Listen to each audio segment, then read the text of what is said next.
ஒரு அழகான அமைதியான கிராமத்தில் சுக்தேவ் என்ற சிறுவன் வாழ்ந்து வந்தான். அவனுக்கு விளையாட்டுனா ரொம்ப ரொம்ப பிடிக்கும்.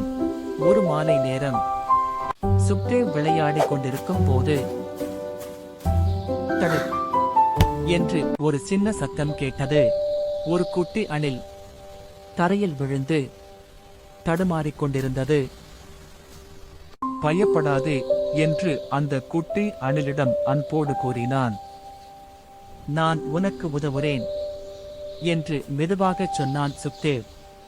அவன் அந்த குட்டி அணிலை மெதுவாக தூக்கி மரத்தடியில் பாதுகாப்பாக வைத்தான். அணில் தன் கண்களை திறந்து சுக்தேவை பார்த்து நன்றி சொல்வது போல புன்னகை செய்தது. உனக்கு ஒரு நல்ல பெயர் வைக்கணுமே என்று அணிலை பார்த்து யோசித்துக் கொண்டு இருந்தான் சுக்தேவ். அந்த அணிலுக்கு மின்னல் என்று பெயர் சூட்டி அழைத்தான். அன்றிலிருந்து சுக்தேவுக்கும் மின்னலுக்கும் ஒரு அழகான நட்பு தொடங்கியது.